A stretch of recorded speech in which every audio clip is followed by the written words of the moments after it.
Сәлеметсіңдер ме балалар, сабаққа қош келдіңдер. English Plus 5 сыныптың 10-шы беттегі тапсырмаларын орындайтын боламыз. Сабақты соңына дейін қарап, тек содан кейін ғана тапсырмаларды жазып алыңыздар. Ендеше сабағымызды бастаймыз. People's possessions, адамдардың мүлкі, адамдардың дүниесі туралы өткенбіз. I can talk about school rules. Мен мектеп ережелері туралы айта аламын. I don't go out without. Мен онсыз шықпаймын. Мұнда Фра Пачак пенен Лаура деген екі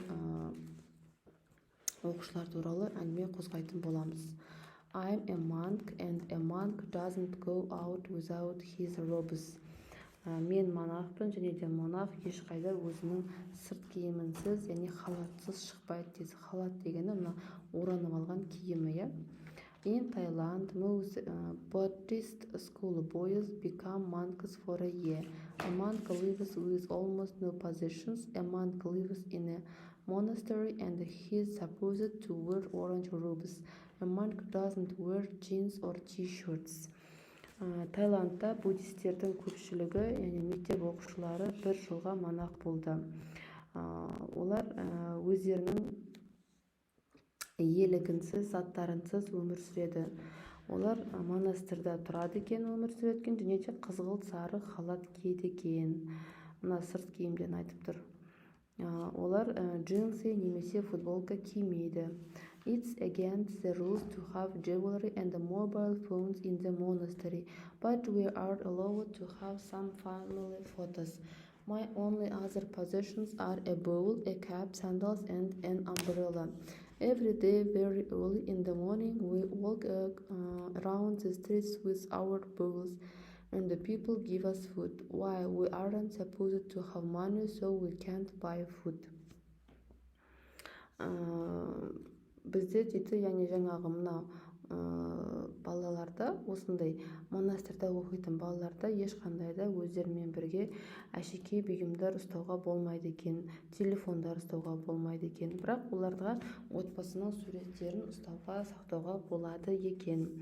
Олардың артық заттары жоқ екен. Оларда бар болғаны тостағаны, кестесі, сандалигі және де қолшатыры болады екен. Және де күнделікті олар таңертең ерте тұрады екен, және де көшелерді аралайды екен өздерінің тостақтарымен. Сөйтіп оларға адамдар тамақ береді екен. Неге? Өйткені олардың ақшасы жоқ екен, сол тамақты сатып алу үшін. Олар тамақ сатып ала алмайды екен. Енді Лаура туралы айтатын боламыз. I don't go out without my school tie and my purse. The tie is part of our school uniform. I've got a house key, my library card, and my electronic ID card in my purse. School's okay, but it's very strict. We use the ID card when we arrive at school and we go into each class. The head teacher doesn't ask the teachers how many classes we go to. The ID card gives the head teacher this information, дейді. Так, мен мектепке галстуксыз және амиансыз бара алмаймын, дейді. Галстук біздің мектептің формасы болып есептеледі. Мен өзіммен бірге кілтім, кітапханаға баратын картам және де электронный картаммен бірге алып жүремін, дейді. Мектебіміз жақсы, бірақ өте қатал. Біз үнемі жаңағы ID картасын, жеке куәлік картасын қолданамыз мектепке келген уақытта. Және де әр сыныпқа кіріп шыққан сайын қолданамыз, дейді. Біздің ұстазымыз, дейді, қанша сабаққа баратынымызды сұрамайды, өйткені ID картамыз оның барлық ақпаратты ұстазға беріп тұрады, дейді. We use the ID cards to pay for lunch, so we don't use money at school. I've got a mobile phone, but we aren't allowed to use our phones at school. It's against the rules, дейді. Біз асханаға барғанда түскі ас ішу үшін ақша ұстамаймыз, дейді. Оны біз ID картамызбен төлейміз, дейді. Менің ұялы телефоным бар, бірақ әдетінше мектептің ережесі бойынша оларды телефон ұстауға болмайды екен. Енді бірінші тапсырманы орындайық. Check the meaning of words, then look at the photos. Which possessions do you think are Fra Pachacs and which are Laura's. Мына сөздер қайсысы Fra Pachac'тікі, қайсысы Laura'нікі, соны табуымыз керек екен. Мысалға bowl ол Fra Pachac'тікі, мына жерде жазылып тұр, bowl деп тұр. Library card ол Laura'нікі, sandals Fra Pachac'тікі, tail Laura'нікі және umbrella Fra Pachac'тікі екен. Екінші тапсырма. Read the study strategy, then use the strategy to check your answer in exercise 1 дейді. Мына жердегі берілген стратегияны оқы дейді. Сол стратегияны қолдан дейді. Одан кейін жауаптарыңды тексер дейді. To find answers in a text, quickly scan the text.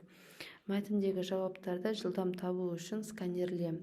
Identify the keywords in the question. Сұраққа негізгі сөздерді анықта. Мәтінді жылдам оқы және де өзіңе қажетті параграфты таңдап ал дейді. Exercise 3.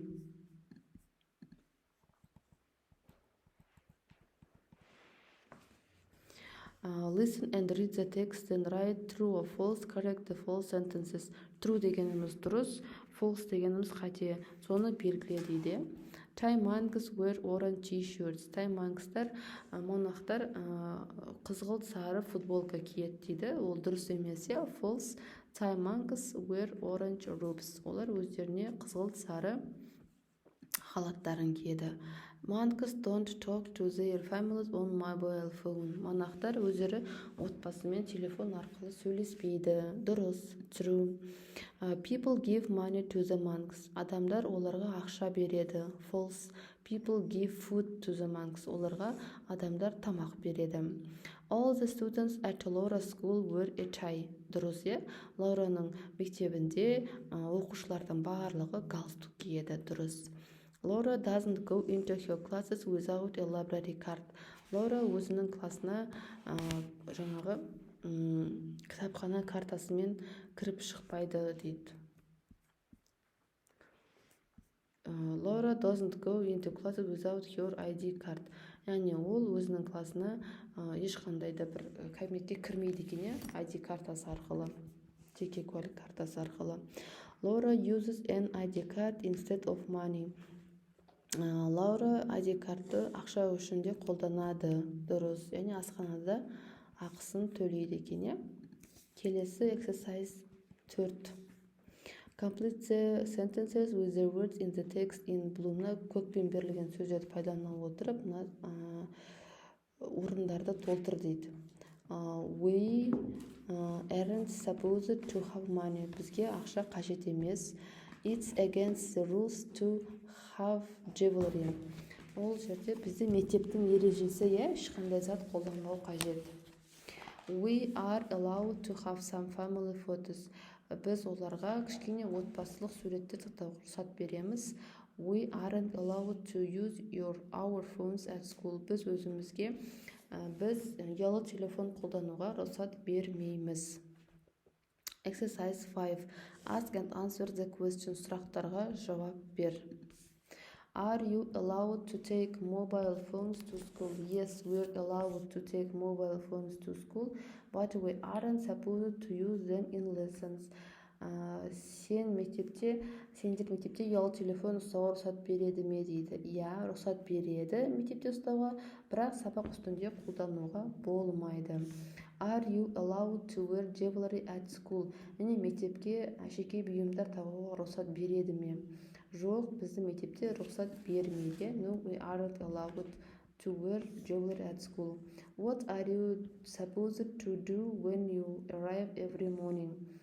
Сендерге не рұқсат етілген мектепке таңертең барғанда? We're supposed to go straight to our classroom and get ready for lesson. Біз тіке өзіміздің сыныбымызға барамыз да сабаққа дайындаламыз. What is against the rules at your school? Тағы да қандай ережесі бар дейді. It's against the rules to use phones in class or be late for lessons дейді. Ол жерде ұялы телефонды қолдану немесе сабаққа уақытылы келу. Ол әрқашанда біздің ережелеріміз дейді. Ал осымен сабақ аяқталды. Келесі сабақта кездескенше сау болыңдар. Арнама тіркеліп қолдап кетулеріңізді өтінемін.